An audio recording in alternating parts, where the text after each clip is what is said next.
Good morning. We'll give folks an opportunity to join here. Not a lot of overnight data to speak of. Some interesting things happening, but certainly the story of the hour here in 5 minutes. Non-farm payroll, sort of a double dose of jobs. You got non-farm payroll and claims. Not that anybody's going to really give a lot of consideration to the claims number.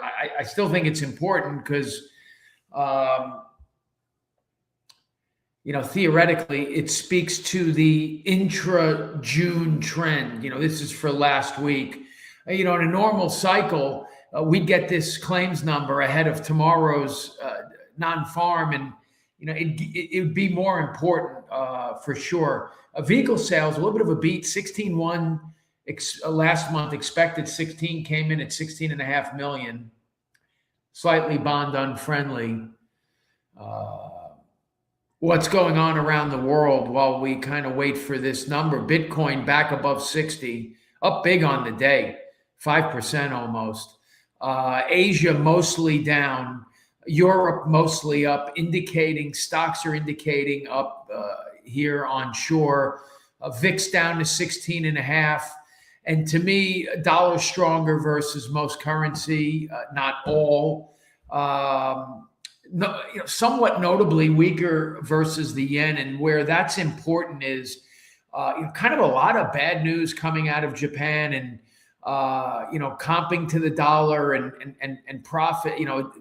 They're in some difficult, some troubled waters. And some of that is tied to the strength of the dollar versus the yen. So that's maybe something to keep an eye on going forward.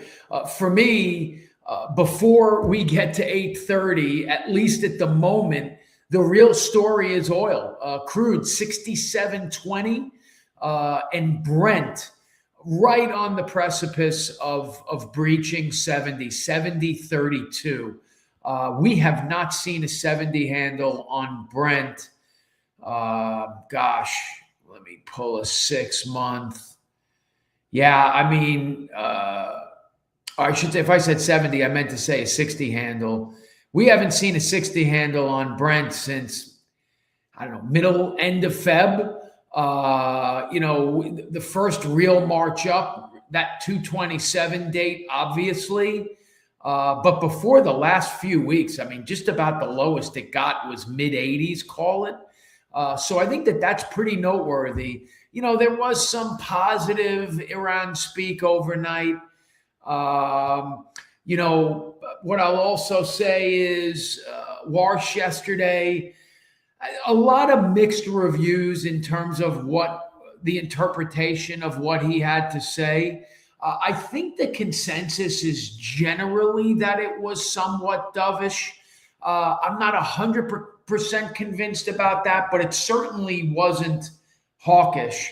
If you got a prediction here about 8:30, hit me with it. We're expecting 110. Last month was 172. Unemployment rate 4.3. Hourly earnings 0.3. Last month's participation rate was 61.8. Expecting claims at 220. I think, I forget what month this was, but I predicted it a couple months ago where I thought that the headline might be strong, but the components and the revisions might be weak. I think we might see something like that. I wouldn't be surprised if we saw 20, 30,000 negative revision here. I think front month, the indication to me would be about a 90, something like that. We'll see. I think the biggest number here is really weekly earnings more so than hourly earnings. But my guess is we're going to trade this fast and furiously because most of the traders are going to want to get the heck out and get on with their holiday weekend. So here it's coming any moment. That float call yesterday afternoon, arguably somewhat sensible until we got into the close. So here we go. 57,000 revised to 129. So you kind of heard it here first. I said 90, but I called for the miss and the negative revision. Unemployment rate ticked down. So it's going to be interesting to dive into that. Now, keep in mind, we've got two different reports here, right? You've got the establishment survey and you've got the household survey. And one is headline, one is an unemployment rate, and that's where sometimes these get disconnected. Participation rate ticked down, so that will play a role. Continuing claims worse than expected, but revised down, still above 1,800. Job weekly claims missed 220. Or I guess you'd say beat. 220 came in at 215 last week, revised up. First move, certainly decidedly better, right, in treasuries, particularly short end of the curve. We'll talk about why that might be here, or why that is, I really would want to say here in a second. But twos, 6 basis points better, threes, same, fives about 4 better. There's some distortion in the sevens. There's no way that those are up on the day. And tens back down to 446. I don't see steady green though. Market potentially not convinced. Somebody put Santa came early. You gotta love some of this.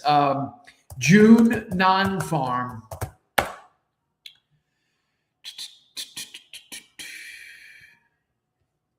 Reuters 9 hours ago said that the job growth likely cooled, by the way.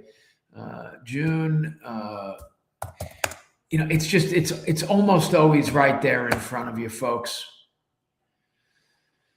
All right, Bureau of Labor Statistics, July. Okay, both total non-farm, 57,000 unemployment rate changed little. Employment continued to trend up in professional and business services. We don't love that. Social assistance and healthcare and leisure and hospitality lost jobs.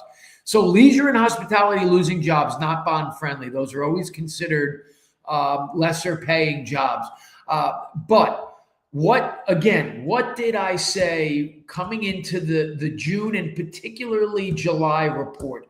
And this is just like Christmas, right? Folks staff up for the summer and then they recalibrate. And boy, this to me is an early recalibrate. I haven't gotten to the numbers yet, but the idea that we're losing hospitality and leisure jobs in June seems early.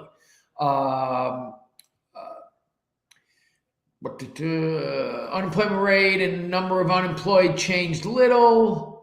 Unemployment rates showed little change in June for adult men, adult women, teenagers, and people who are white, black, Asian, or Hispanic, which, by the way, is I think it's everything, by the way. So that you got to love that. Number of long-term unemployed changed little, but is up 286,000 this year. Long-term unemployed counted for 27% of all unemployed. Labor force rate decreased by 0.3 in June. The employment population ratio edged down to 59. That's bond friendly. Number of people part-time for economic reasons, little changed. People not in the labor force, little changed. Marginally attached, little changed.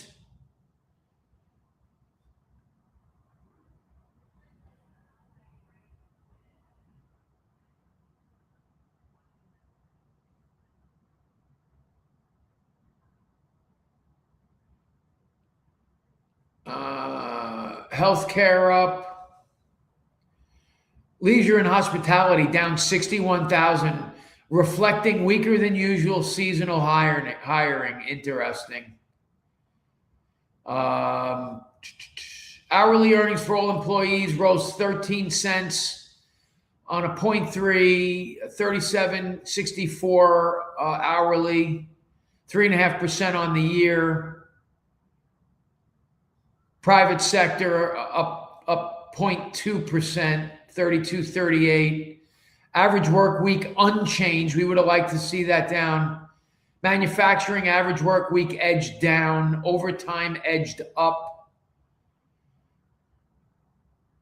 Work week for production, non-supervisory employees edged down. Most of that bond friendly. April revised down 31. May revised down 43. So a couple of these blockbuster numbers, 179 down to 148, 172 down to 129. I mean, those are significant revisions, right? So April and May, a combined 74,000 lower, and we missed by about 50. So effectively in the 3-month look, we missed by about 1 full month's worth of employment. So we could have, June could have printed at 0, and that's roughly what the 3-month look was. To me, that is incredibly bond friendly. If you have some questions, pop them in here real quick. I'm going to look at the employment situation on a household basis, and that's what prints the unemployment rate, by the way. A population up. And here, let me just share my screen so this way you guys can see this. Okay, population up 112, labor force down 720,000. And there's some revisions, and part of that is participation rate. And that's why that makes the unemployment rate going down to me even worse. Although now when you look at this, right, not in the labor force, up 832,000. So you should have seen an unemployment rate increase, and that's why it went down. I think that will age well.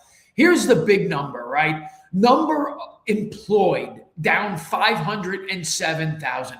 And look at the distortion in these numbers. Again, population controls going in. This is where, like in August, in September, you'll wake up and there'll be some like massive revision to the prior year. And we're like, oops, but so employed is down 507,000, yet the unemployment rate is down. Come on. Unemployed went down, but not as much as the employed went down. So this sort of begins to tie in a little bit, right? Unemployment rate among adult men went down. That would be considered bond unfriendly, as would that. Unemployment rate among Asians going up would be, if I said this was bond friendly, I would mean bond unfriendly, but this is bond friendly. Asians as a group, the highest paid. And when you look at a 3-month look and year over year, unemployment rate up 0.6 from April to June among Asians and up 0.3 year over year. That would speak to the dissipation of higher paid jobs, from a statistical standpoint. And unemployment rate among Hispanics up 0.2, probably not really that doesn't move the needle a ton, right? They're kind of in the belly in terms of wage. Unemployment rate for people with less than a high school, less than a college diploma going down and less than a high school diploma going down. That's theoretically bond friendly, right? The majority of the improvement in the labor force came amongst very low paying jobs, high school graduate, no college. So the more educated lifted the number, if you will. Job losers shrunk, not bond friendly. Leavers shrunk. So all this is sort of not so bond friendly, as is that. This is where I really want to. Part-time going down is bond unfriendly, generally speaking. Now, the cohort of people who could only find part-time work going up, that's a bond friendly number. Let's look at the establishment survey.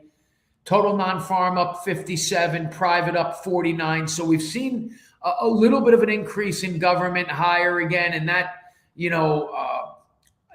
I don't know that the market has an opinion on that so much as I'll just say the government shed so many jobs that I think the private sector is a bit more noteworthy, right? Retail trade losing jobs, I think, is important to look at.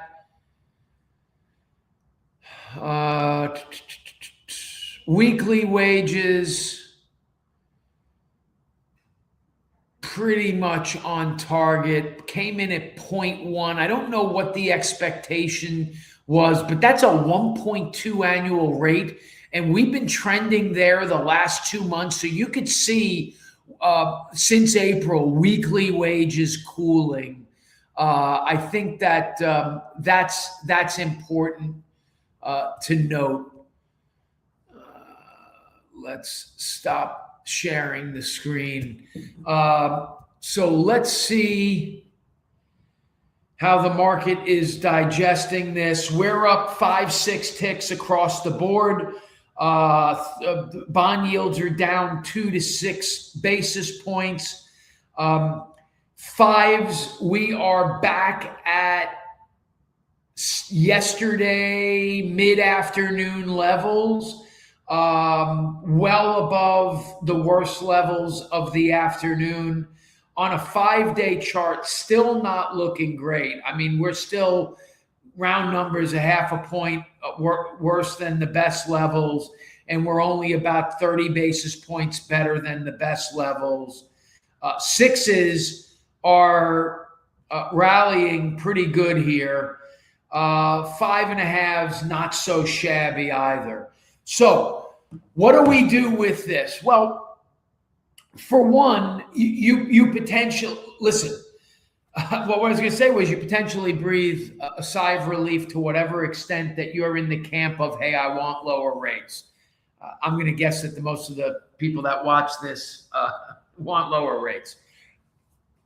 So what are the two things that the Fed cares about? Fed cares about inflation. Fed cares about jobs. If I forget about yesterday and tomorrow, okay, and I just simply look at today, what do I see? I see oil at or below 70. I see an employment situation that today looks far worse than it did yesterday. Call it 30% worse in a 3-month view.